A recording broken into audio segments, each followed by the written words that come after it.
हमारे मन में गंदे विचार क्यों आते हैं? हम नहीं चाहते पर फिर भी हमारे मन में गंदे विचार आते रहते हैं, लेकिन क्यों? मन ही हमारा सबसे बड़ा दोस्त है और मन ही हमारा सबसे बड़ा शत्रु है। जब हम अपने मन के हिसाब से चलते हैं तो मन हमें भटका देता है, और जब हम मन को संतुलित कर लेते हैं तो हम अपनी जिंदगी में सब कुछ कर लेते हैं। हम हमारे मन में आने वाले गंदे विचारों को रोकने की कोशिश करते हैं, पर जितना हम रोकते हैं उतने यह विचार हमारे अंदर प्रवेश करते जाते हैं। आप जिस चीज से जितना दूर भागोगे उतना ही वह चीज आपको अपने पास लेगी, इसीलिए उस चीज से भागो मत, उस पर संतुलन बनाने का प्रयास करो। एक बार एक युवक गौतम बुद्ध के पास आया और गौतम बुद्ध से बोला कि बुद्ध, मेरे मन में इतने गंदे विचार क्यों आते हैं? मैं नहीं चाहता कि मेरे मन में गंदे विचार आए, पर मेरे मन में हमेशा कामवासना के विचार चलते रहते हैं और मैं इनके के बारे में सोच सोच कर बहुत परेशान हूँ। मेरी ऊर्जा और समय यह सब सोचने में ही नष्ट हो जाता है, और इन सब के विचारों की वजह से मैं कभी भी शांत नहीं रह पाता, और मैं हमेशा ही स्त्रियों को देखकर मोहित हो जाता हूँ। अपने आप को रोक ही नहीं पाता। बुद्ध मुस्कुराए और उन्होंने उस युवक से पूछा, क्या तुम्हें पता है यह कामवासना होती क्या है? फिर लड़के ने उत्तर दिया और कहा, बुद्ध, मैं यह तो नहीं जानता कि कामवासना होती क्या है, पर हाँ, ये जो भी है बहुत बुरी चीज है। फिर बुद्ध ने उस युवक से कहा कि सबसे पहले तो तुम यह समझना है कि प्राकृतिक रूप से जो भी चीज हमारे अंदर है वह बुरी नहीं है। हमारे जीवन में उसकी कुछ ना कुछ जरूरत है। वासना कोई बुरी बात नहीं है, यह तो हमारे मन की एक भावना है जो हमें किसी ना किसी चीज की कमी का एहसास करवाती है, और फिर हम उसे चीज को पाने के लिए उस चीज की तरफ आकर्षित हो जाते हैं। जैसे अगर तुम्हारे पास धन की कमी है तो तुम में धन पाने की वासना उत्पन्न हो जाएगी। तो वासना कुछ और नहीं, बस एक प्रकार की कमी है, जो कि एक प्रकार की जरूरत का एहसास है, और जब ये जरूरत शारीरिक हो तो हम इसे कामवासना का नाम देते हैं। युवक ने गौतम बुद्ध को कहा कि बुद्ध, मुझे कामवासना का मतलब तो समझ में आ गया, पर आप मुझे यह बताइए कि यह हावी कैसे होती है। यह गौतम बुद्ध ने कहा कि कामवासना कहीं से आती नहीं है, यह तो हमारे अंदर ही होती है, और इसका होना तो जरूरी भी है, तभी तो मानव जाति का विस्तार होगा।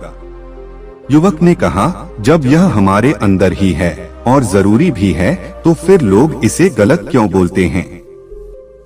बुद्ध ने कहा कि यही तो समस्या है, लोगों ने कामवासना को गलत तरीके से सोच लिया है, इसे छिपाने की, दबाने की कोशिश करते हैं। कामवासना गलत नहीं है, बल्कि कामवासना का गलत तरीके से प्रयोग करना गलत बात है।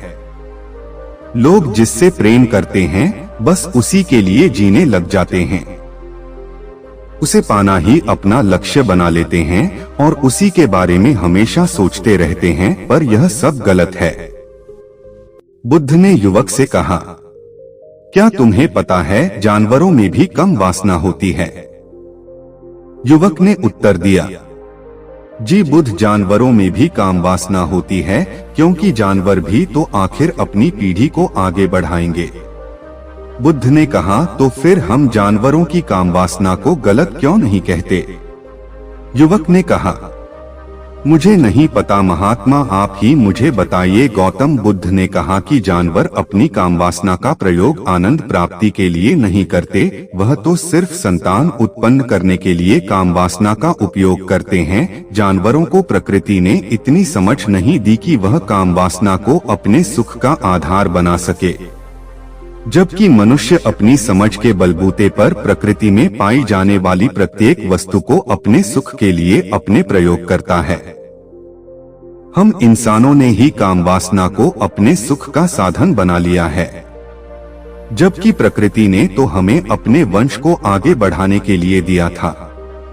लेकिन इंसानों ने इसे अपने जीवन का परम लक्ष्य बना रखा है। और इस तरह से काम वासना का बेलगाम हो जाना गलत है। युवक ने मुझसे पूछा, महात्मा जी, ये कम वासना हम पर हावी क्यों होती है, क्यों यह बेलगाम हो जाती है? तब गौतम बुद्ध ने कहा कि सुनो, अब जो मैं तुम्हें बताऊंगा उसे तुम ध्यानपूर्वक सुनना। काम वासना का सारा खेल तुम्हें समझ आ जाएगा। तुम्हें तुम्हारे सारे सवालों का जवाब मिल जाएगा, बस तुम्हें ध्यान से सुनकर समझना है। फिर गौतम बुद्ध युवक को बताना शुरू करते हैं। एक बार की बात है, एक आश्रम में गुरु और उनके शिष्य रहते थे, जिससे रोजाना आश्रम के बाहर स्थित गांव में दीक्षा लेने के लिए जाते थे। उसे आश्रम का एक शिष्य जिस गांव में भिक्षा लेने जाता था, उसे रास्ते में एक नदी पार होना होता था, जिससे रोज उसी रास्ते से भिक्षा लेने जाता था। एक दिन उससे ने देखा कि एक लड़का पेड़ के पीछे छिपा है। वह उस लड़के के पास गया और उससे जाकर बोला, भाई तुम इस पेड़ के पीछे छिपकर क्या देख रहे हो? लड़के ने कहा, अरे तुझे नहीं दिख रहा क्या कि मैं क्या देख रहा हूँ? तब उसने ने नदी की तरफ देखा तो वहाँ पर कुछ लड़कियाँ पानी भर रही थी। वो लड़कियाँ 14 से 15 साल की होगी। तब उस लड़के से कहा, अरे भाई वहाँ पर तो लड़कियाँ पानी भर रही हैं, इसमें छिपकर देखने वाली क्या बात है?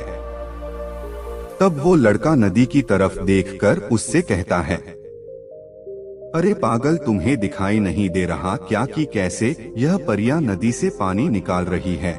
जरा उनकी अदाओं को तो देखो, उनके कोमल शरीर को देखो, उनकी पतली कमर मटके को उठाते समय बाल खाती है और उनके बाल उनकी कमर पर कैसे लहरा रहे हैं, मानो सुंदरता बिखरी पड़ी हो। और इस बार वह देखता ही चला गया। अभी तक तो वह बिल्कुल निर्भय था, उसे किसी भी बात का कोई डर नहीं था। लेकिन अब वो छिपने लगा और उन लड़कियों को देखने लगा जैसे उसने कोई अपराध कर दिया हो। और जब वो छिपकर उन लड़कियों को देख रहा था, तभी वो अचानक अंदर से डर गया। उसने कहा कि ये मैं क्या कर रहा हूँ, मैं जो कर रहा हूँ वो सही नहीं है, मुझे यहाँ से चले जाना चाहिए। और फिर वह जल्दी से वहाँ से चला गया। वो आश्रम पहुँच जाता है। आश्रम जाकर वो अपने कार्यों में लग गया। लेकिन जो अभी वह देखकर आया था वही उसकी आंखों के सामने बार बार आ रहा था। उसके मन में वही दृश्य चल रहा था। उसके मन में वही सब कुछ देखने के लिए लड़ाई चल रहा था। उसका किसी भी काम में मन नहीं लग रहा था। सुबह होते ही वह रोज जल्दी ही भिक्षा के लिए आश्रम से निकल जाता और उस नदी के पास वाले पेड़ के पास जाता, जहाँ पर वह लड़का पहले से मौजूद रहता था। उसके साथ मिलकर लड़कियों को छुप छुप कर देखता था। अब वह रोज ऐसा करने लग गया। यह उसके रोज का काम हो गया। अब उस शिष्य का मन किसी भी काम में नहीं लगता था। वो हमेशा ही किसी न किसी प्रकार के विचार में उलझा रहता। वो आश्रम के कार्यों को भी ठीक ढंग से नहीं कर पा रहा था। ना वो ठीक से सो पाता, ना वो ठीक से खाना खा पाता था। उसका मन बेचैन सा रहता था। उसका मन बार बार उन लड़कियों के सौंदर्य को देखने के लिए लालायित होता। जब गुरु शिक्षा देते तब भी उसके हिस्से का मन कहीं और विचारों में खोया रहता था। गुरु ने अपने शिष्य की इन हरकतों को भांप लिया था। तब एक दिन गुरु ने शिष्य को अपने पास बुलाया और कहा कि आज से मैं भी तुम्हारे साथ भिक्षा मांगने चलूंगा। तुम और मैं साथ साथ भिक्षा मांगने चलेंगे। तभी शिष्य गुरु को माना करते हुए बोला, नहीं गुरुदेव, आप परेशान क्यों हो रहे हो? मैं अकेला ही ठीक से भिक्षा मांग सकता हूँ। गुरु ने शिष्य से कहा कि ठीक है, तुम अकेले ही भिक्षा मांगने जाओ। जिससे तुरंत वहाँ से भिक्षा मांगने के लिए निकल गया। शिष्य के जाने के बाद गुरु भी आश्रम से निकल गए और शीशे का पीछा करने लगे कि वो कहाँ जाता है, किससे मिलता है। यह सब देखने के लिए उसके पीछे पीछे चलने लगे। थोड़ी दूर जाने के बाद गुरु ने देखा कि उनका शिष्य एक लड़के के साथ एक पेड़ के पीछे अपराधी की तरह छिपा हुआ है। और छिपकर कुछ देख रहा था। गुरु भी अपने शिष्य के पीछे जाकर खड़े हो गए कि आखिर उनका शिष्य क्या देख रहा है, जिसे देखने के लिए वो पेड़ के पीछे अपराधियों की तरह छिपा पड़ा है। गुरु ने देखा कि उनका शिष्य पेड़ के पीछे छुपकर लड़कियों को देख रहा था, जो कि नदी से पानी भर रही थी। तभी गुरु ने शिष्य को कहा कि तुम क्या देख रहे हो? अपने गुरु की आवाज सुनकर वह ऐसे घबरा गया और उसके पसीने छूटने लगे। वह थर-थर कांपने लगा, जैसे किसी चोर को चोरी करते समय रंगे हाथों पकड़ लिया हो। उसकी हालत खराब हो गई, वो कुछ भी नहीं बोल का रहा था। दूसरा जो शिष्य के साथ था वहां से भाग गया, ऐसे घबराया हुआ था। उसके मुंह से कुछ टूटे फूटे शब्द ही बाहर निकल रहे थे। वो अपने गुरु से नजर भी नहीं मिला का रहा था। गुरु ने शिष्य की तरफ देखा और कहा कि मेरा शिष्य तो निर्भय था, उसे तो किसी भी चीज का डर नहीं था, लेकिन ये क्या, तुम तो डर के मारे कांप रही हो। शिष्य गुरु से कहा कि मुझे माफ कर दो गुरुदेव, मेरा इसमें कोई दोष नहीं है। उस लड़के ने मुझे बहका दिया था, लेकिन आपसे मैं वादा करता हूँ कि आज के बाद मैं ऐसा कभी दोबारा नहीं करूँगा। मुझे माफ कर दो गुरुदेव। गुरु ने शिष्य से कहा कि कोई बात नहीं, पर इस बात का तुम ध्यान रखना कि हम जैसी संगति करते हैं वैसा ही फल हमें प्राप्त होता है। हम जैसी संगति करते हैं उसके विचार हमारे अंदर प्रवेश करते हैं, इसीलिए अच्छी संगति करो जिससे तुम्हारे अंदर अच्छे विचारों का प्रवेश हो। फिर गुरु और शिष्य आश्रम लौट आए और फिर से आश्रम के कार्यों पर ध्यान देने लगा। उसने उस रास्ते को छोड़ दिया और दूसरे रास्ते से जाने लगा। वो अपने काम को ध्यान से करता, लेकिन धीरे धीरे उसके अंदर क्रोध उत्पन्न हो गया और फिर वो दूसरे पर क्रोध करने लगा और बेचैन रहने लगा। वो सही समय पर भोजन भी नहीं करता था, वो भोजन भी बहुत कम खाता था। एक रात गुरु शिष्य के पास आए और उसे बोले कि अब तक तुमने कितनी बार अपना वादा तोड़ दिया। यह सुनकर शिष्य अपने गुरु के चरणों में गिर गया और रोने लगा। रोते रोते ही उसने गुरु से कहा कि गुरुदेव, मैं कई बार अपना वादा तोड़ चुका हूँ, फिर वादा कर लेता हूँ, लेकिन हर बार मैं वादा तोड़ देता हूँ। मेरा मन मेरे नियंत्रण में है ही नहीं। मैं बहुत कोशिश करता हूँ कि मैं अपने मन से सारे बुरे विचारों को निकल दूं, लेकिन मैं चाहकर भी ऐसा नहीं कर पा रहा हूँ। फिर गुरु ने शिष्य को कहा कि चलो मेरे साथ। गुरु शिष्य को आश्रम के बगीचे में लेकर गए और कहा कि देखो, यहाँ पर कुछ यंत्र बनी हुई है जिससे नदी का पानी इन पौधों तक आ रहा है और यह पानी एक निरंतर भाव से आ रहा है। क्या तुम इस पानी के बहाव को रोक सकते हो? शिष्य ने कहा कि हाँ गुरुदेव, मैं इस बहाव को रोक सकता हूँ। फिर शिष्य ने मिट्टी उठाकर उसे नाली में डाल दी। वो पानी थोड़ी देर के लिए रुक गया और फिर थोड़ी देर बाद उसे रेत के ऊपर से पानी बाहर आ गया। गुरु ने शिष्य से कहा, अरे ये क्या, ये तो पानी रुका ही नहीं। फिर उसने कुछ कंकर पत्थर उठाकर उस नाली में डाल दिए और फिर थोड़ी देर के लिए पानी रुक गया, लेकिन फिर थोड़ी देर बाद ही उन कंकड़ पत्थर के ऊपर से पानी निकल आया। फिर गुरु ने कहा कि इससे यह क्या हुआ, पानी तो फिर से आ गया। तुम तो बोल रहे थे तुम इसे रोक दोगे। क्या हम किसी काम को रोकना चाहे तो क्या हम उसे रोक नहीं सकते? तब शिष्य ने कहा, कोई बात नहीं गुरुदेव, मैं इस पानी को तो आपको रोक के ही दिखाऊंगा। फिर वह फिर से एक बड़ा सा पत्थर लेकर आया और उसे नाली पर डाल दिया और पानी रुक गया।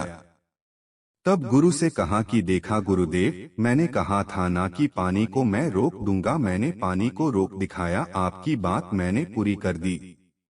गुरु मुस्कुराए और बोले, अच्छा जरा ध्यान से देखो, पानी रुक गया क्या? वो तो पीछे की नाली तोड़कर बाहर आ गया और अगल बगल से बह रहा है। और ध्यान से देखो, इस पत्थर की आगे भी आ गया और ये पानी अपना रास्ता बदलकर फिर से आगे की तरफ बह जाएगा।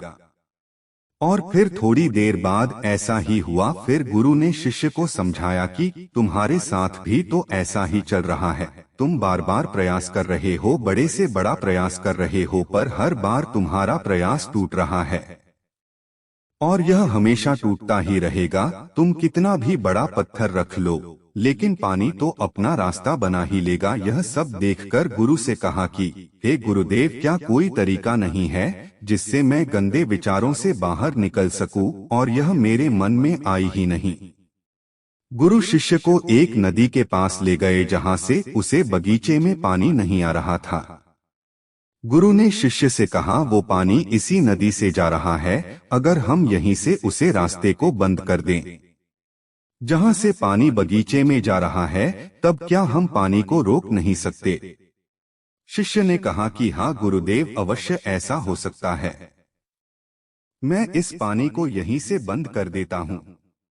तब आगे की नाली में पानी जाएगा ही नहीं और फिर बगीचे में पानी जाएगा ही नहीं। फिर से इन्हें नदी से जाने वाले रास्ते को बहुत मेहनत करके पत्थर और मिट्टी डाल डालकर बंद कर दिया और गुरु से कहा कि गुरुदेव, मैंने पानी को बंद कर दिया है, अब यह पानी बगीचे में जाएगा ही नहीं। तब गुरु ने कहा कि अगर पानी बगीचे में नहीं जाएगा तो पेड़ पौधों को पानी कहाँ से मिलेगा? उन पेड़ पौधों को तो पानी की आवश्यकता है, और उन पेड़ पौधों में कुछ पेड़ पौधे तो ऐसे हैं जिनको रोज पानी की आवश्यकता है। वह तो मुरझाकर मर ही जाएंगे, उनका क्या होगा? पानी तो हमें खोलना ही होगा। शिष्य ने गुरु की बात सुनकर वापस नदी से जाने वाले पानी का रास्ता खोल दिया। तब गुरु ने शिष्य से पूछा, अगर हम इस नदी के पूरे पानी को बगीचे की तरफ मोड़ दे तो क्या होगा? तब शिष्य ने जवाब दिया कि गुरुदेव, वहां पर जितने भी पेड़ पौधे हैं वो गलकर नष्ट हो जाएंगे, वहां पर कुछ नहीं बचेगा। फिर गुरु मुस्कुराए और बोले, तुम इस बात को समझो कि हमें किसी भी चीज को रोकना नहीं है, बस हमें हमेशा संतुलन बनाए रखना है। कम पानी से भी पौधे नष्ट होते हैं और ज्यादा पानी से भी पौधे नष्ट होते हैं। हमारा जीवन संतुलन से ही चलता है। गुरु ने शिष्य से कहा कि अगर मैं तुम्हें कुछ कहूँ कि तुम आम के गाछ के बारे में मत सोचो, तो तुम्हारे मन में सबसे पहले किसका चित्र आएगा? शिष्य ने कहा कि गुरुदेव, मेरे मन में तो पहला चित्र आम का ही आएगा। गुरु ने कहा कि जब हम गंदे विचारों को जबरदस्ती रोकने का प्रयास करते हैं तो वह और मजबूती के साथ हमारे अंदर प्रवेश करते हैं, हमारे अंदर उठाते हैं। इसीलिए हमें उन्हें कभी भी दबाने की कोशिश नहीं करनी चाहिए। फिर गुरु ने शिष्य को जाते हुए कहा कि हमारे गंदे विचार बुरे लोगों की संगति करने की वजह से भी आते हैं। कई बार क्या होता है कि कामुकता हमारे अंदर होती नहीं है, लेकिन कुछ अश्लील लोगों के साथ रहने की वजह से ये हमारे अंदर हावी हो जाती है। फिर शिष्य ने कहा कि गुरुदेव, आप सही कह रहे हैं, मैं अपने मार्ग से भटक गया था। फिर वो शिष्य उस रात बहुत ही चैन की नींद सोया। सुबह अपने कार्यों को पूरे मन से किया और फिर सुबह वो भिक्षा लेने के लिए उसी रास्ते से गया जहां वह लड़का आज भी पेड़ के पीछे छुपकर उन लड़कियों को देख रहा था। वो शिष्य नदी पर गया जहां वह लड़कियां पानी भर रही थी। उसने उन लड़कियों से पानी मांगा। उन लड़कियों में से एक लड़की ने उसे पानी पिलाया और उसे सन्यासी शिष्य के चरण छुए। शिष्य ने उसे आशीर्वाद दिया कि तुम्हारा कल्याण हो, जिससे का मन सकारात्मक ऊर्जा से भर गया। उसके चेहरे पर मुस्कान आ गई थी, जैसे कि उसे कुछ खोया हुआ वापस मिल गया हो। वह वापस अपने रास्ते से जाने लगा, तभी पीछे से वह लड़का आ गया जो पेड़ के पीछे छुपा हुआ था। वह शीशे के पास आया और बोला कि क्या बात है, आज तो तुमने नजदीक से दर्शन कर लिए, तुम तो मुझसे भी आगे निकले। तब शिष्य ने कहा कि हम हमेशा दूसरे के दर्शन करने में ही व्यस्त रहते हैं, अपने दर्शन कर ही नहीं पाते। तुम कब तक इस पेड़ के पीछे छुपते रहोगे? किसी को पसंद कर लो, उससे बोल दो, अगर वो भी तुम्हें पसंद करती है तो शादी कर लो, और उससे पहले तुम कुछ बन जाओ, अपने आप को पहचान लो, ऐसे अपना समय बर्बाद मत करो। फिर वह लड़का रोज उससे मिलने लगा और उस लड़के ने नदी पर जाना छोड़ दिया। और फिर वो लड़का अपने जीवन में कुछ बनने के लिए संघर्ष करने लगा। तो तुमने देखा संगति का असर क्या होता है। अपनी संगति बदलो, अपने विचार बदलो। बुद्ध ने युवक से पूछा कि क्या तुम्हें तुम्हारे सारे सवालों का जवाब मिल गया? तब युवक ने कहा कि हाँ महात्मा जी, आपका बहुत बहुत धन्यवाद। तब गौतम बुद्ध ने युवक से कहा कि जब तुम्हारे मन में गंदे विचार आए तब आप अपने आप को दोषी मत मानो। यह शरीर है और यह सब इसने हजारों वर्षों से सीखा है। एक केवल तुम्हारे सोच लेने से, शपथ लेने से ये टूटने वाला नहीं है, लेकिन तुम्हारे पास वो शक्ति है, वो ऊर्जा है जिसका तुम्हें संतुलन उपयोग करना है।